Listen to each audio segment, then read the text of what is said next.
Bonjour. William Hop Hudson, 1875-1918, était le fils d'un pasteur du comté d'Essex. Très jeune, il quitte sa famille et navigue pendant 8 années qui marquèrent profondément son imagination créative.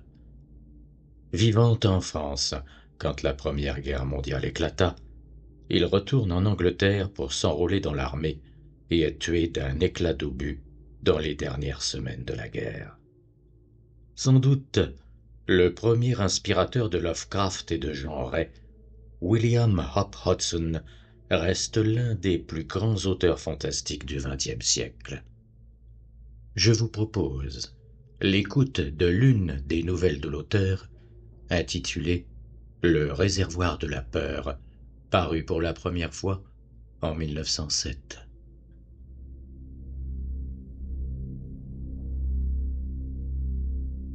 Démons et merveilles, Michael Darjoy.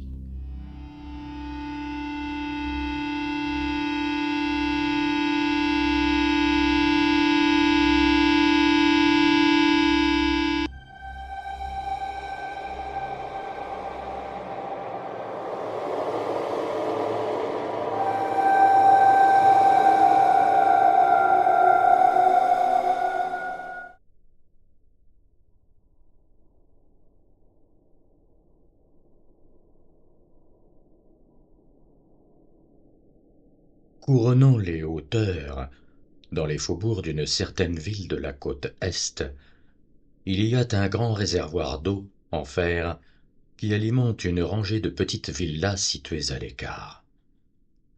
Le faîte de ce réservoir a été cimenté et on a placé tout autour un garde-fou, le transformant ainsi en un magnifique point de vue pour les gens de la ville qui choisissent de s'y promener. Et il fut très populaire jusqu'aux étranges et terribles événements que je vais relater ici.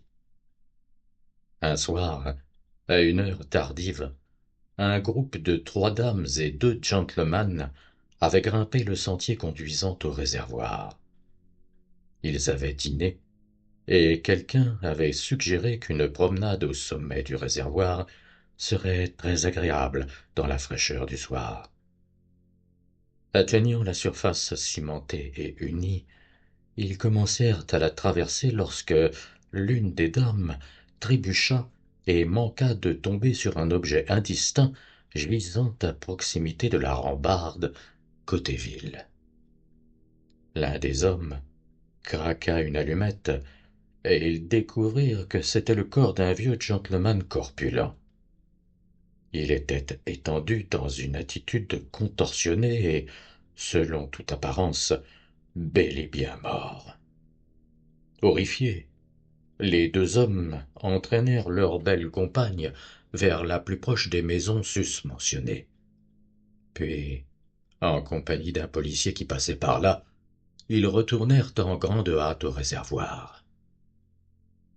Grâce à la lumière de la lanterne du policier, ils constatèrent avec horreur que le vieux monsieur avait été étranglé. En outre, on ne trouva sur lui ni montre ni bourse. Le policier fut en mesure de l'identifier. C'était un ancien industriel à la retraite, habitant à quelque distance de là, à un endroit appelé Revenge End. À ce moment, le petit groupe fut rejoint par un étranger qui se présenta comme étant le docteur Twinton, précisant qu'il habitait l'une des villas voisines et avait accouru dès qu'il avait appris ce qui s'était passé. En silence, les 2 hommes et le policier regardèrent le médecin procéder à un rapide examen. « Il est mort. Il est mort il y a une demi-heure à peine, » déclara-t-il finalement. Il se tourna vers les 2 hommes. « Racontez-moi comment cela est arrivé. Dites-moi tout ce que vous savez. » Ils lui dirent le peu qu'ils savaient. « Extraordinaire, » fit le médecin.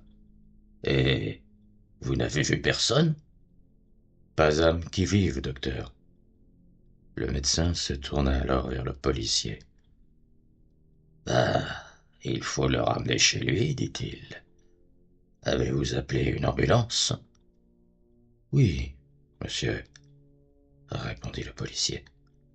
J'ai alerté d'un coup de sifflet mon collègue de la ronde d'en dessous, et il est parti aussitôt.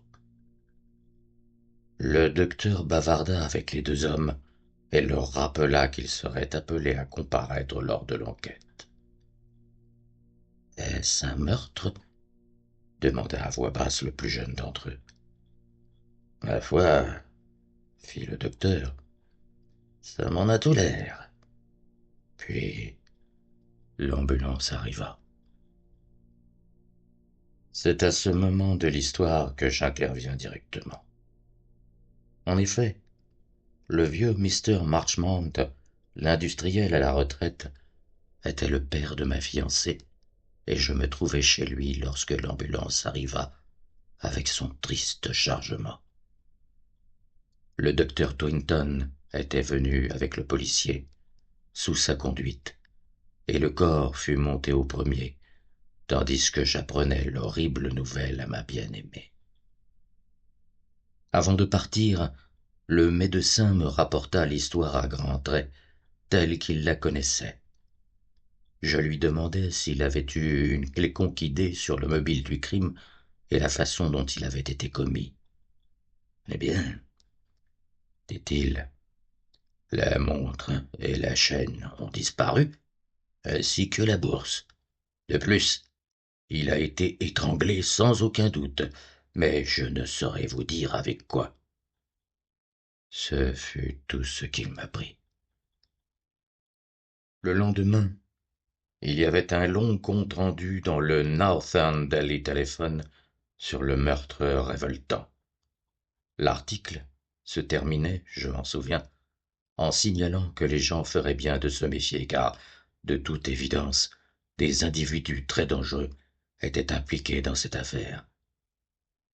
Il ajoutait enfin que l'on croyait savoir que la police était sur une piste. Durant l'après-midi, je me rendis au réservoir. Il y avait une foule de gens sur la route qui passaient à quelque distance de là, mais le réservoir lui-même était sous la garde d'un policier posté en haut des marches qui y conduisaient. Apprenant mes liens avec le défunt, il me permit de monter et de jeter un coup d'œil. Je le remerciai et examinai le réservoir minutieusement, allant même jusqu'à enfoncer ma canne dans le regard pour vérifier si le réservoir était plein ou non et s'il y avait suffisamment de place pour que quelqu'un s'y dissimule. En retirant ma canne, je constatai que l'eau arrivait pratiquement à la hauteur du couvercle et que la plaque des regards était soigneusement fermée. J'écartais alors une vague théorie qui s'était formée dans mon esprit. Selon celle-ci, quelqu'un aurait pu se cacher à l'intérieur du réservoir pour sauter sur le promeneur imprudent. Il s'agissait de toute évidence d'un meurtre commun et brutal, commis pour s'emparer de la montre en or et de la bourse de mon futur beau-père. Je remarquai autre chose avant de quitter le faîte du réservoir. Cela me vint à l'esprit alors que je contemplais, accoudé au garde-fou, le terrain en friche qui s'étendait tout autour. Pourtant, sur le moment, je n'y fis guère attention et n'y attachai aucune importance. En effet, la portion de terrain en question était molle, boueuse et parfaitement lisse. Une fuite dans le réservoir en était peut-être responsable. En tout cas, il semblait bien s'agir de cela. Il n'y a pas grand-chose à voir, monsieur, déclara le policier, comme je m'apprêtais à descendre les marches et à retourner vers la route. Non, répondis-je. Apparemment, il n'y a rien d'intéressant. Puis, je le laissai et me rendis à la maison du médecin. Par bonheur, il était là, et je lui fis part aussitôt du résultat de mes investigations. Je lui demandai ensuite s'il pensait que la police était réellement sur la piste du criminel. Il secoua la tête. Non, répondit-il. Je suis monté là-haut ce matin pour jeter un coup d'œil, et j'ai bien réfléchi depuis. Il y a une ou deux choses qui m'ont laissé perplexe. Certains détails dont la police n'a pas tenu compte à mon avis. Pourtant, comme je le pressais de poursuivre, il refusa de se montrer plus explicite. Attendons, fut tout ce qu'il voulut bien me dire. Mais je n'eus guère longtemps à attendre avant qu'un autre événement se produise. Quelque chose qui apporta une note de mystère et de terreur à cette affaire. Au cours des 2 jours qui suivirent, je fus très occupé par les préparatifs des funérailles du père de ma fiancée. Puis, le matin même de l'enterrement, arriva la nouvelle de la mort du policier qui était de garde sur les réservoirs. De ma place dans le cortège funèbre, j'aperçus de grandes affiches collées sur les murs annonçant la nouvelle en gros caractères, tandis que les vendeurs de journaux criaient sans arrêt « Le réservoir de la terreur! Un policier étranglé !» Jusqu'à la fin de la cérémonie, je ne fus pas en mesure d'acheter un journal pour apprendre les détails de ce nouveau meurtre.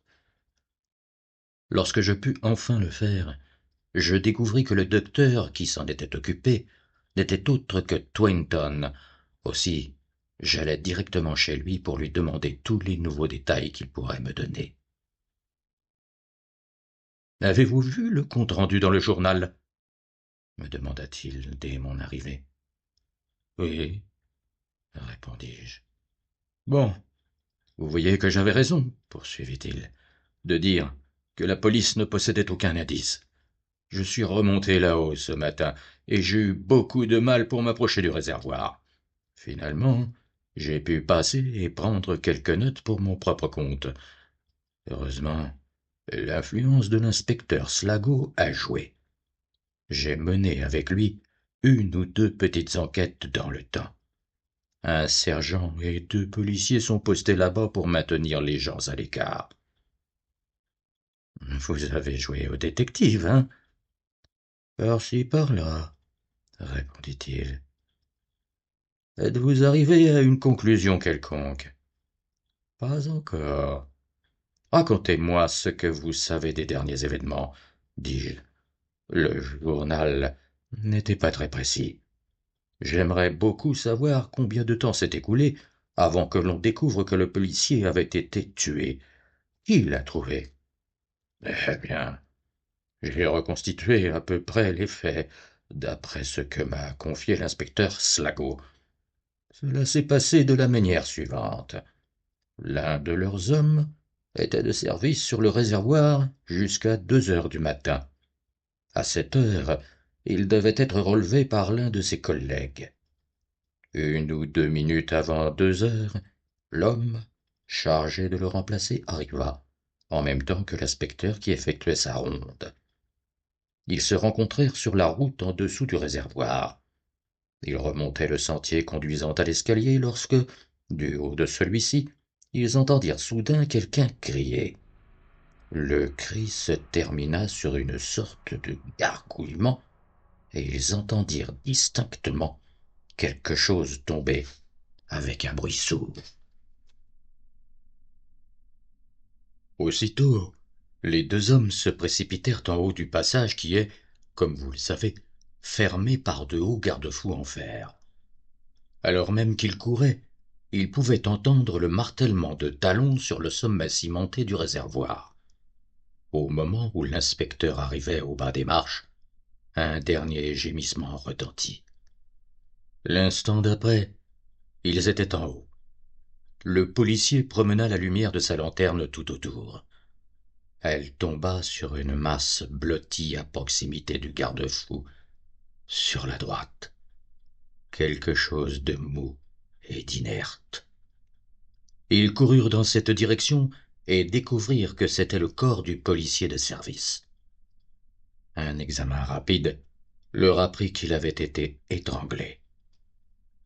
L'inspecteur souffla dans son sifflet et bientôt un autre policier accourait sur les lieux du crime. Cet homme, ils l'envoyèrent aussitôt me chercher.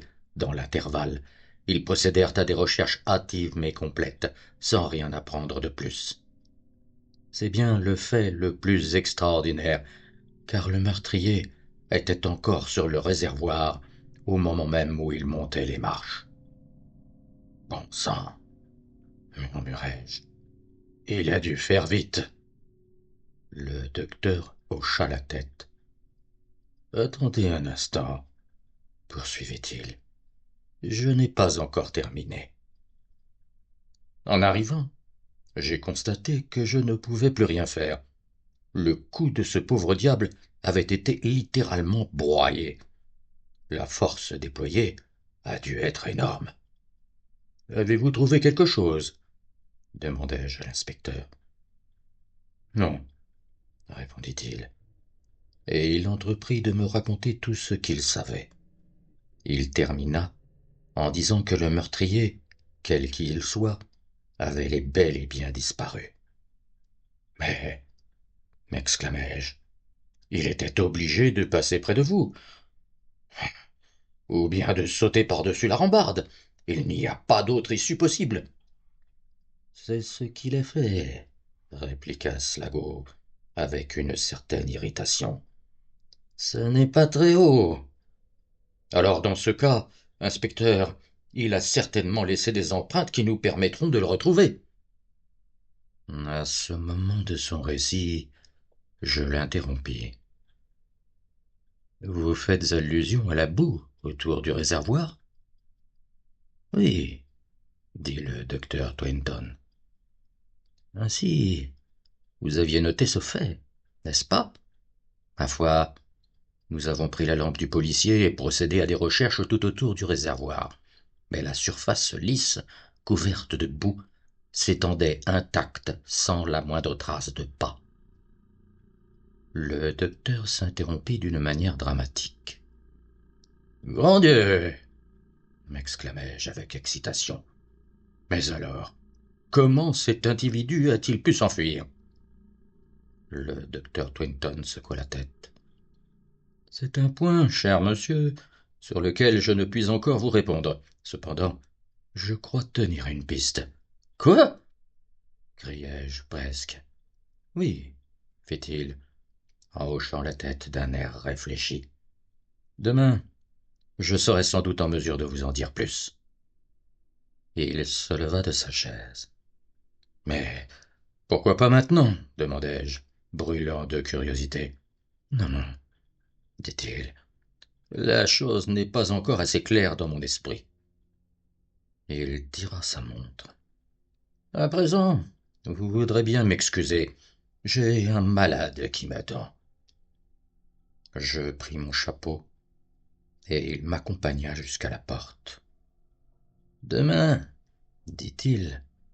Il hocha la tête d'une manière rassurante tout en me serrant la main.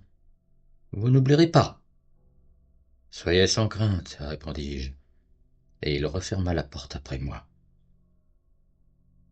Le matin suivant, je reçus un mot de lui me demandant de remettre ma visite au soir même.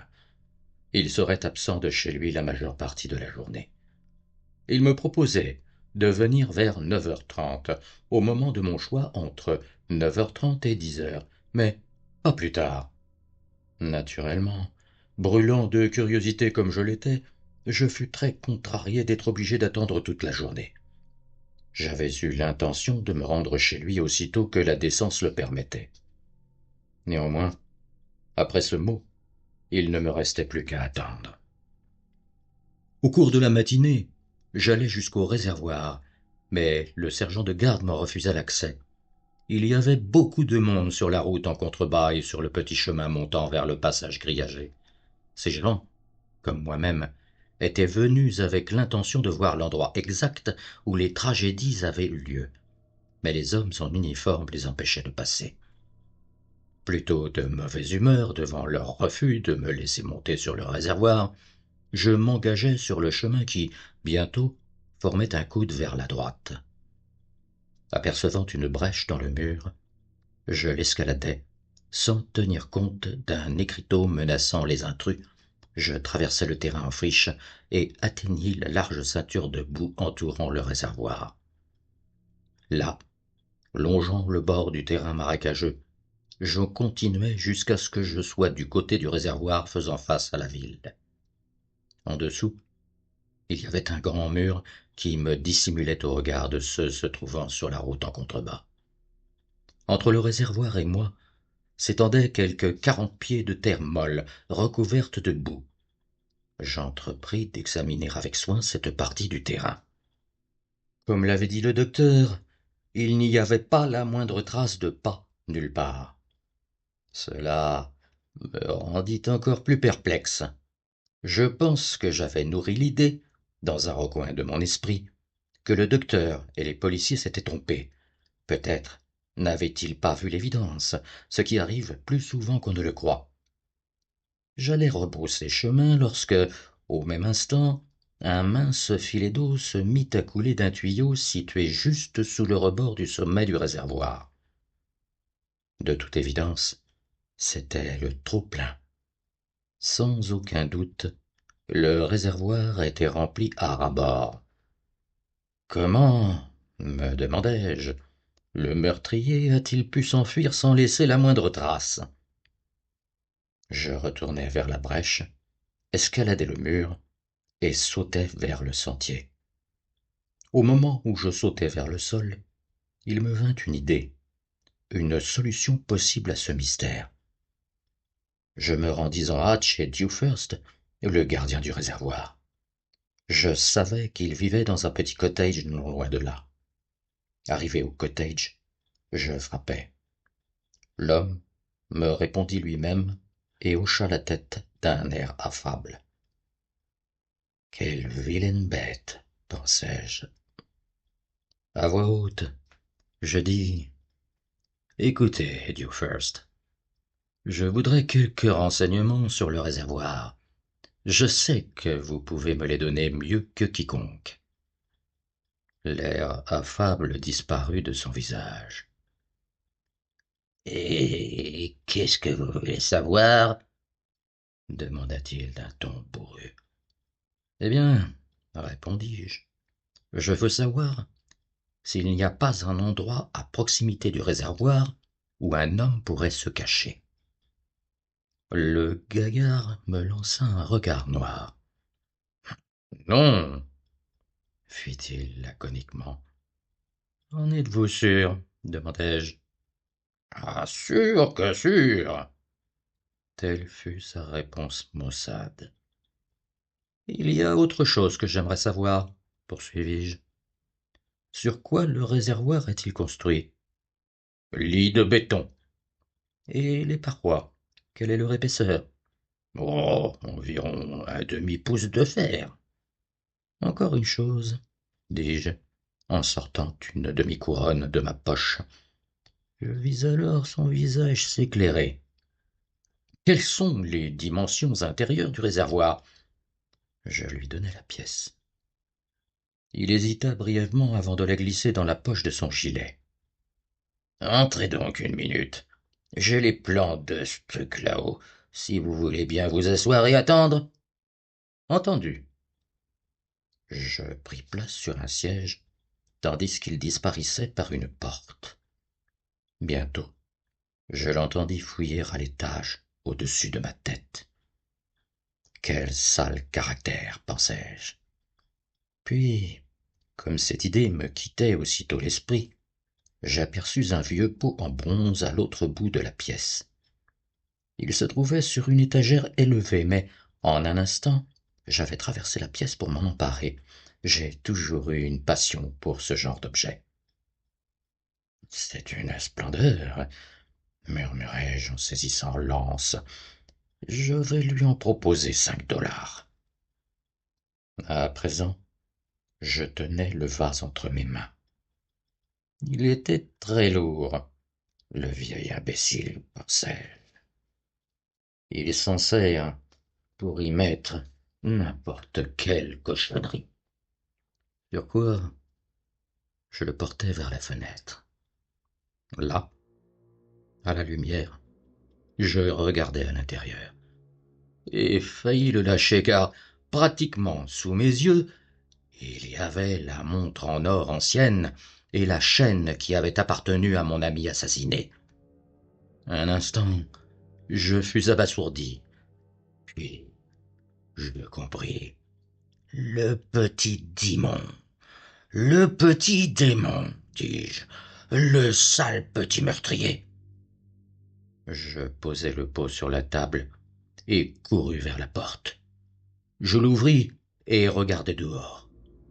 Là, à moins de 30 pas de distance, se trouvait l'inspecteur Slago en compagnie d'un agent de police. Il venait de dépasser la maison et se dirigeait de toute évidence vers le réservoir. Je ne le hélai pas, car mes cris auraient alerté l'homme dans la pièce du dessus. Je courus après l'inspecteur et l'attrapai par la manche. « Venez vite, inspecteur, dis-je, essoufflé. J'ai trouvé le meurtrier. » Et il pivota sur ses talons. « Quoi ?» il criait presque. « Il est là-dedans, dis-je. C'est le gardien du réservoir. Il a encore la montre et la chaîne. Je les ai trouvés dans un vase. » À ces mots, l'inspecteur se mit à courir vers leur cottage, suivi par le policier et moi-même. Nous franchîmes rapidement le seuil, et je montrai le pot en bronze. L'inspecteur s'en empara et jeta un coup d'œil à l'intérieur. Il se tourna vers moi. « Reconnaissez-vous ces objets ?» demanda-t-il d'une voix rapide et excitée. « Eh, certainement. Mr. Marchmont allait être mon beau-père. Je suis prêt à jurer que cette montre est la sienne. » À cet instant, un bruit de pas nous parvint de l'escalier, et quelques secondes plus tard, le petit gardien à la barbe noire faisait son apparition par une porte intérieure. Il tenait à la main un rouleau de papier, les plans dont il m'avait parlé. Puis, comme ses yeux tombaient sur l'inspecteur tenant la montre de l'homme assassiné, je vis son visage pâlir brusquement.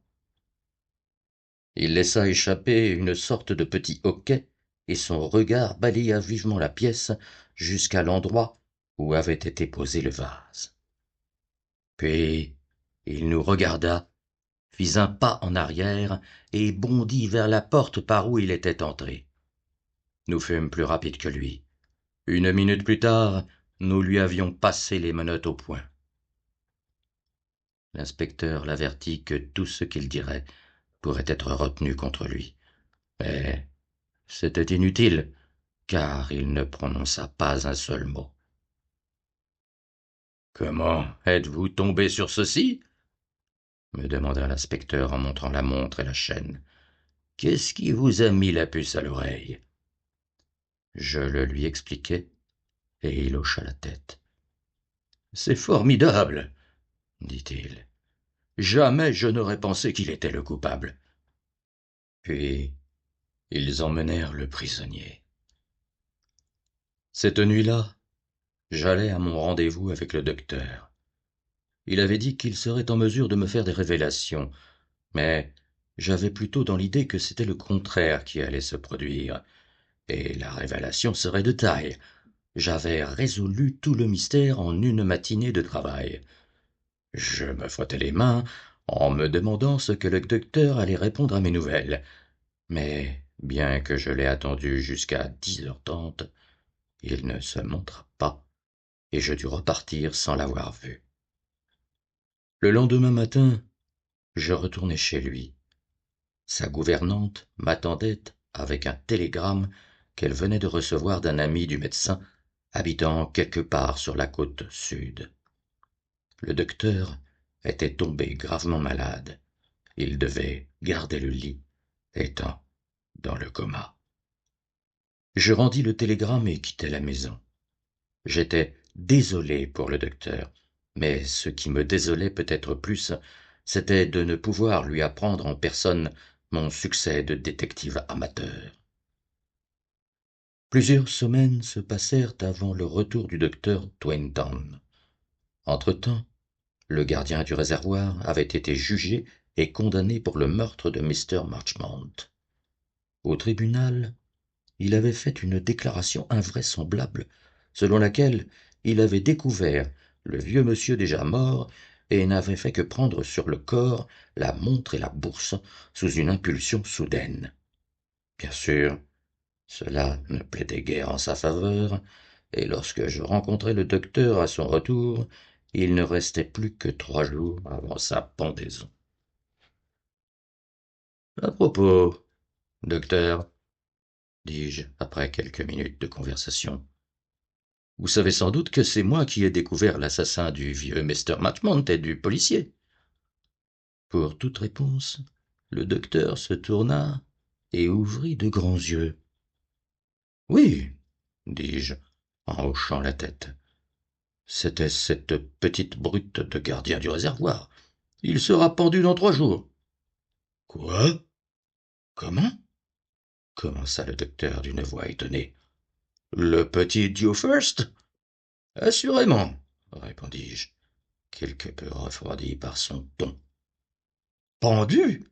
Alors que cet homme est aussi innocent que vous ou moi? Je le regardai fixement. Que voulez-vous dire? Demandai-je.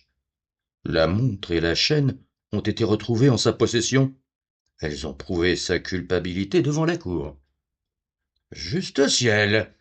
S'exclama le docteur. Quel horrible aveuglement! Puis, d'une voix rude, pourquoi ne m'avez-vous pas écrit pour me dire tout cela? Mais vous étiez gravement malade. Ensuite, j'ai pensé que vous alliez lire toute l'affaire dans les journaux. Il n'en est pas lu un seul depuis que je suis tombé malade, riposta-t-il d'un ton cassant. Nom d'un chien! Vous avez fait un sacré gâchis. Racontez-moi comment cela s'est passé. Ce que je fis, et il m'écouta attentivement. Et il doit être pendu dans 3 jours, demanda-t-il quand j'eus terminé. J'acquiesçai de la tête. Il ôta son chapeau et s'épongea le visage et le front avec un mouchoir. Le sauver ne va pas être un travail facile, fit-il lentement. Seulement 3 jours. Mon Dieu.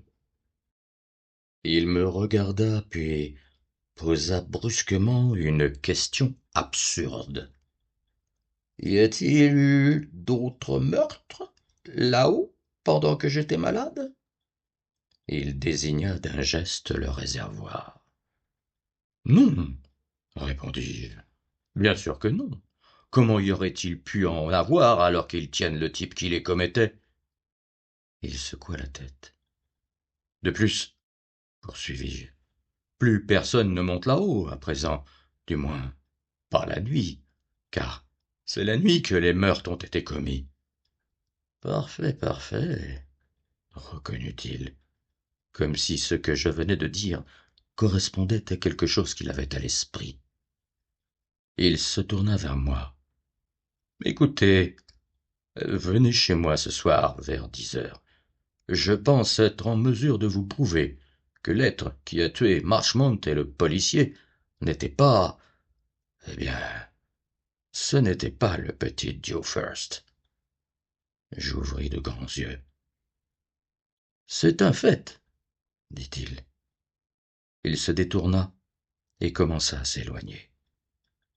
Je viendrai, lui criai-je.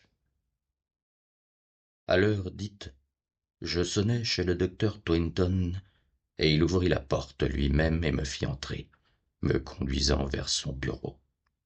Là, à ma grande surprise, je trouvai l'inspecteur Slago. Ce dernier semblait plutôt préoccupé et, alors que Twinton avait quitté la pièce juste un instant, il se pencha vers moi. Il a l'air de penser que nous avons commis une énorme bévue et que nous n'avons pas épinglé le vrai coupable, dit-il dans un chuchotement rauque, en hochant la tête vers la porte où avait disparu le docteur. Il découvrira vite qu'il se trompe, répondis-je. L'inspecteur parut indécis et s'apprêtait à ajouter quelque chose lorsque le docteur revint. Maintenant, fit remarquer le docteur Twinton, Nous devons nous préparer. Tenez. Il me lança une paire de caoutchouc. Mettez-les. En avez-vous, inspecteur? Oui, oui, monsieur, répliqua Saglago. La nuit, j'en porte toujours. Le docteur alla dans un coin de la pièce et en revint avec un fusil de chasse à 2 canons qu'il entreprit de charger. Puis il se tourna vers l'inspecteur. Votre homme attend dehors? Oui, monsieur, dit Slago. Alors, venez vous deux.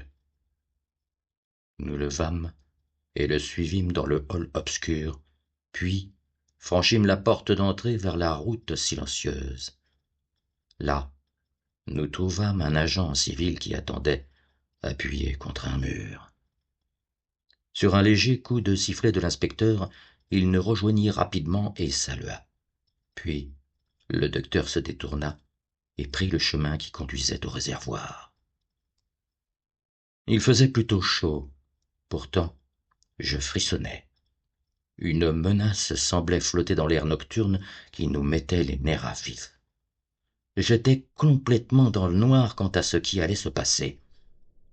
Nous atteignîmes l'extrémité inférieure du passage fermé par un garde-fou.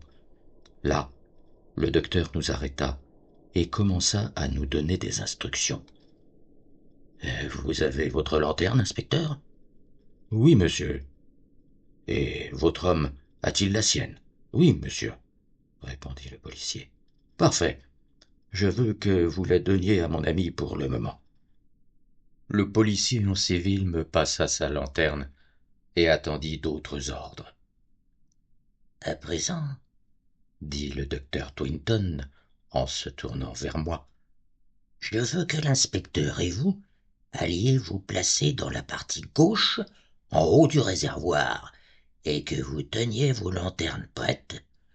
Rappelez-vous, il ne doit pas y avoir le moindre bruit, sinon tout sera fichu. » Il donna une tape sur l'épaule du policier en civil et dit « Venez. » Arrivés au fait du réservoir, nous prîmes position comme il l'avait indiqué, tandis qu'il allait se poster de l'autre côté, sur la droite, suivi du policier. Un instant plus tard, il laissa le policier et je pouvais juste discerner la silhouette de ce dernier, appuyé négligemment sur le garde-fou. Le docteur nous rejoignit et s'assit entre nous. « Vous l'avez placé juste à l'endroit où se trouvait notre homme lorsque nous l'avons découvert, » fit l'inspecteur, dans un chuchotement. « Exact, » répliqua le docteur Twinton. « Maintenant, écoutez bien. Ensuite, il ne doit plus y avoir le moindre bruit. C'est une question de vie ou de mort. » Son visage et sa voix étaient solennels. « Lorsque je crierai « Prêt !» dirigez la lumière de vos lanternes vers le policier aussi vite que vous le pourrez. Compris ? » « Oui, » répondîmes-nous ensemble. Après cela, nous n'échangeâmes plus un seul mot. Le docteur était allongé sur le ventre entre nous, les canons de son fusil de chasse pointés légèrement à droite de l'endroit où se tenait le policier. Nous attendîmes ainsi. Une demi-heure passa. 1 heure. Le son de cloches lointaines monta vers nous de la vallée, puis le silence reprit ses droits. 2 fois encore, les cloches dans le lointain nous rendirent compte des heures qui s'écoulaient, et je commençais à avoir de terribles crampes à force de rester dans cette position. Soudain, de quelque part, de l'autre côté du réservoir, parvint un bruit léger, très léger, comme si quelqu'un rampait. Un frisson glacé me parcourut et je scrutais vainement les ténèbres au point d'en avoir mal aux yeux. Pourtant, je ne voyais absolument rien. J'apercevais très vaguement la silhouette du policier nonchalamment accoudé. Il semblait n'avoir pas bougé de sa position initiale.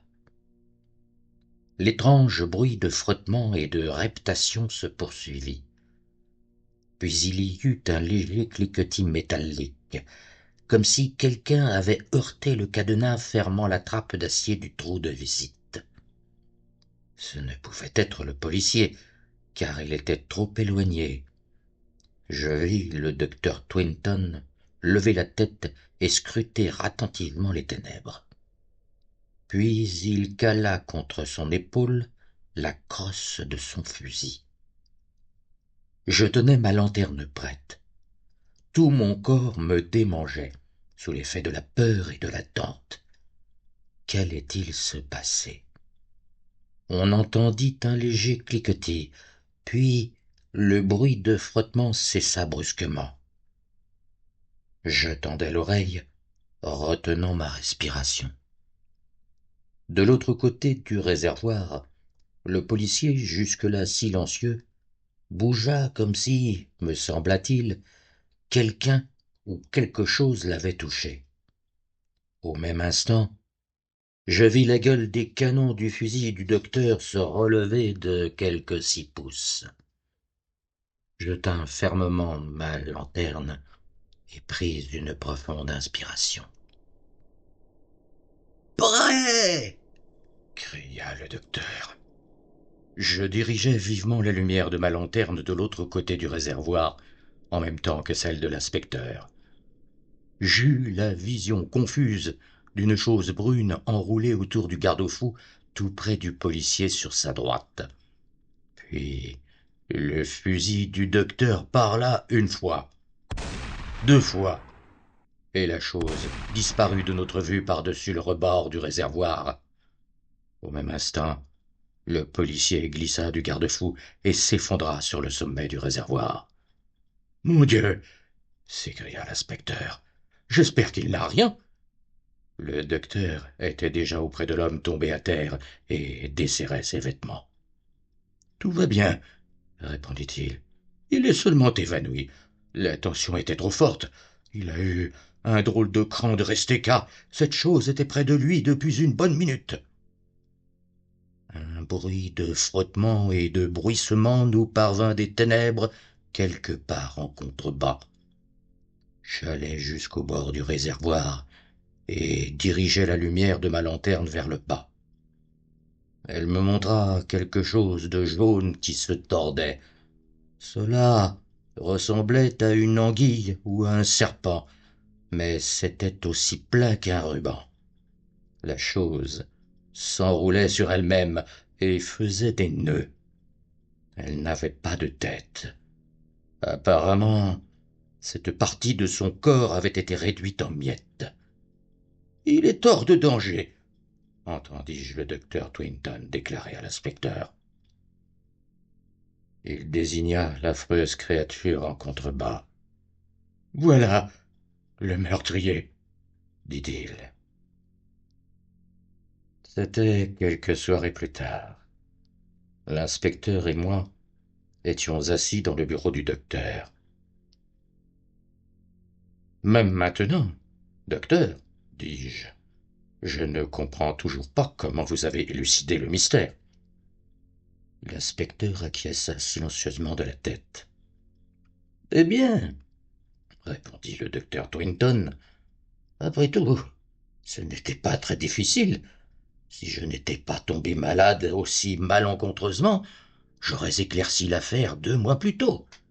Voyez-vous, j'ai eu 2 occasions exceptionnelles d'observer les faits, et dans les 2 cas, je me suis trouvé très vite sur les lieux. Malgré tout, c'est seulement lors du second meurtre que j'ai compris que cette horrible chose n'avait pas été commise par la main d'un homme. Le fait qu'il n'y a aucune empreinte dans la boue le prouvait amplement.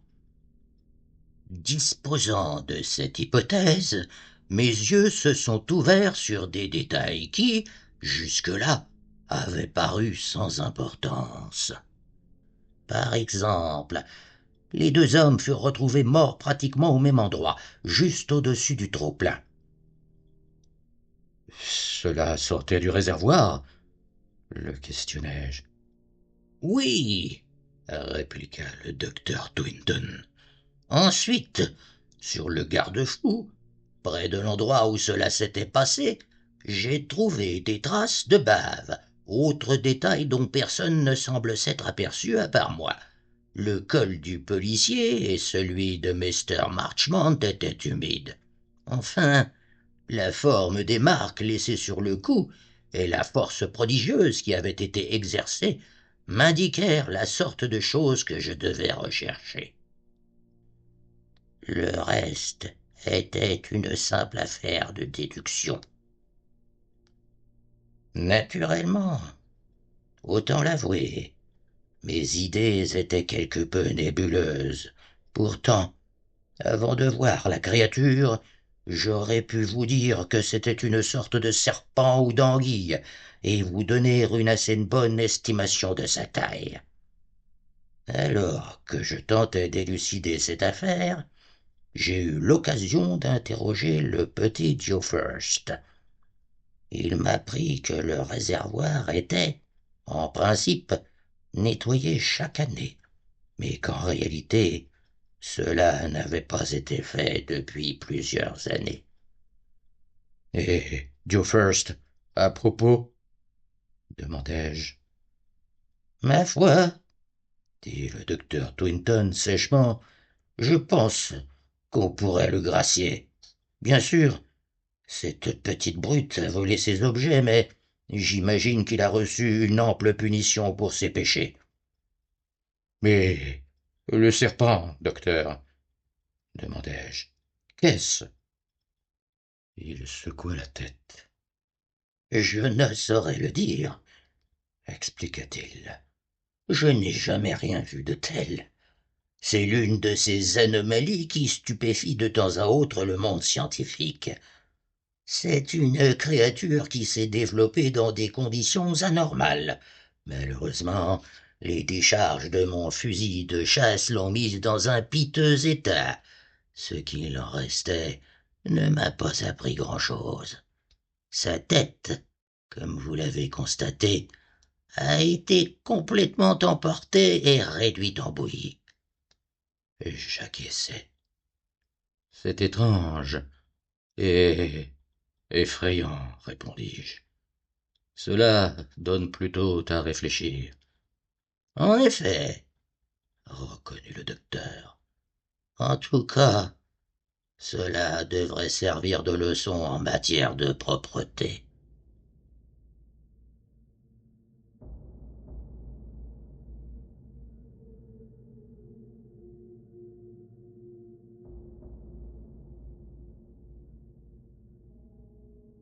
Je vous ai proposé l'écoute de l'une des nouvelles de William Hop Hodgson, parue pour la première fois en 1907 et intitulée Le réservoir de la peur. À bientôt pour d'autres aventures.